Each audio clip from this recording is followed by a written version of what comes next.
What's up, guys? Welcome back to the channel. Nemo Propaganda here. What I've got in front of me is a list of 5 things you should probably know about me. 5 things that'll hopefully give you some more context on what kind of person I am.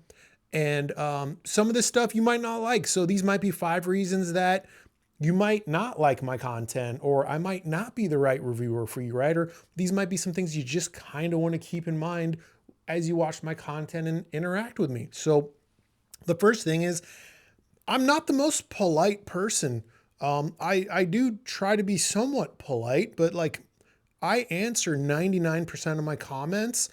So I'm not, minding my P's and Q's all the time. Sometimes I'm going to be dry when I'm interacting with people, right? That just comes with the territory, guys. I'm also not very validating. So if your question is like hoping that I validate you somehow, you're probably not going to get that out of me. You're probably going to get more of a dry and emotionless response from me. Guys, sometimes on a Saturday when I wake up and that review's posted, I'm sitting in front of my laptop for like an hour responding to everyone, honestly. Second thing, I believe you get what you pay for. I believe that for the most part. I've reviewed a ton of stuff. Very few products did I feel were not competitive in their price category. Very few. Most products, they cost more and they generally perform on a higher level. Guys, I wish that wasn't the case, but it's been my experience now. Personal taste is another story. Let's keep that in mind, right? You may prefer something that's more inexpensive because it is more the sound you like. I have a situation like that myself. Most of you guys know.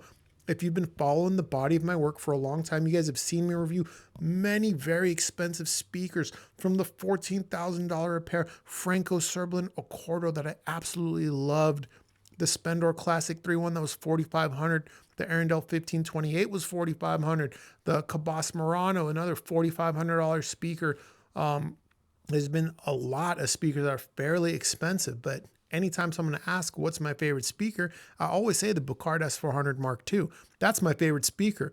But pay attention, I never said it was better than any of those more expensive speakers. No, I'll be honest with you. Those more expensive speakers, they're all better than the S400 Mark II.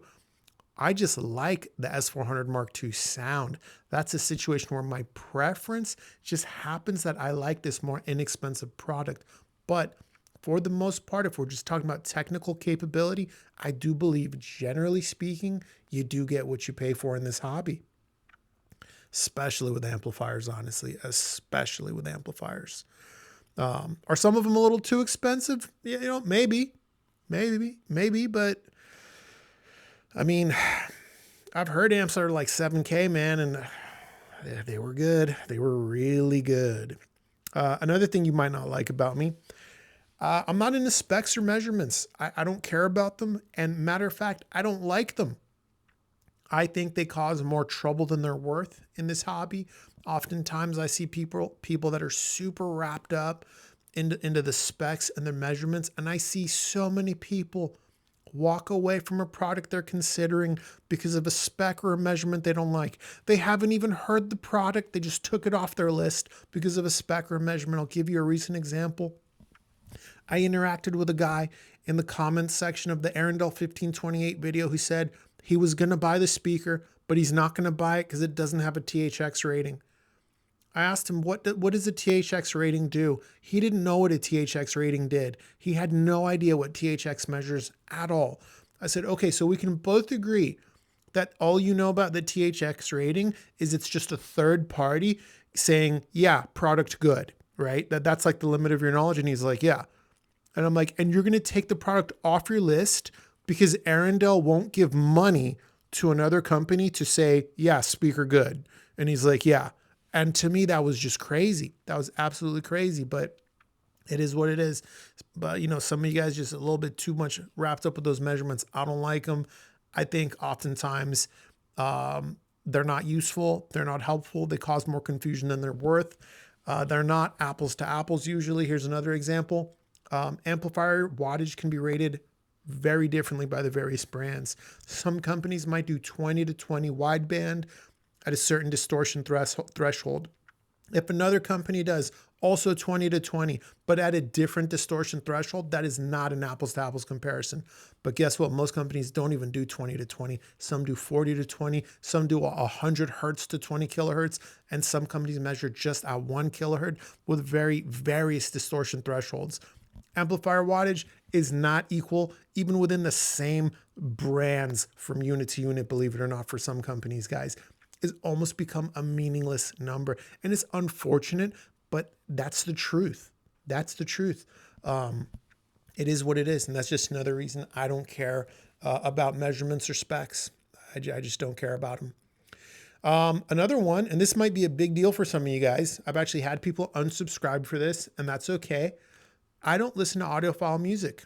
I'm not listening to bass solos or drum solos or like a singer-songwriter where it's just one guy or girl with like just maybe a guitar and just they're singing and that's it.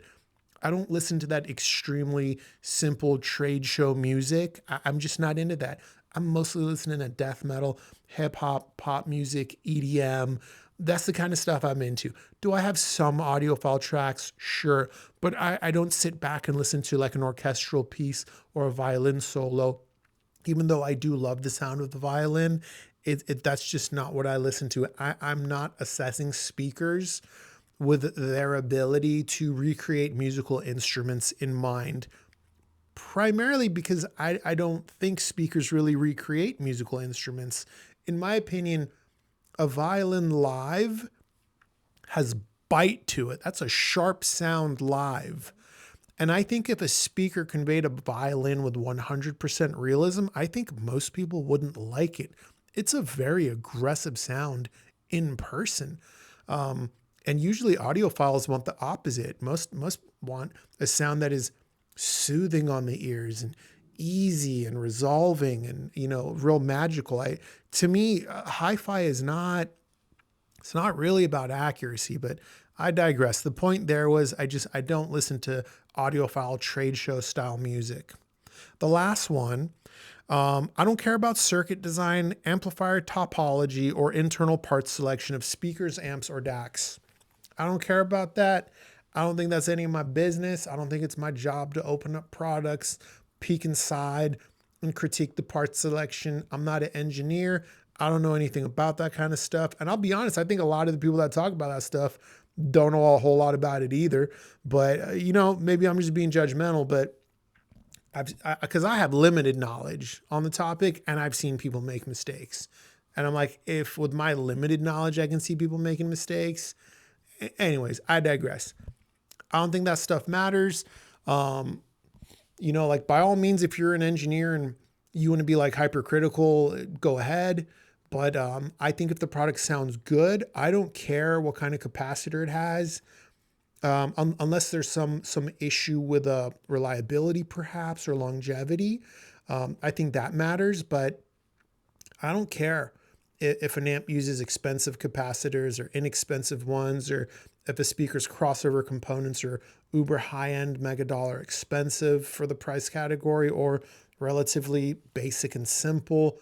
If the product sounds good and the parts used are relatively reliable, that's a good product in my book, right?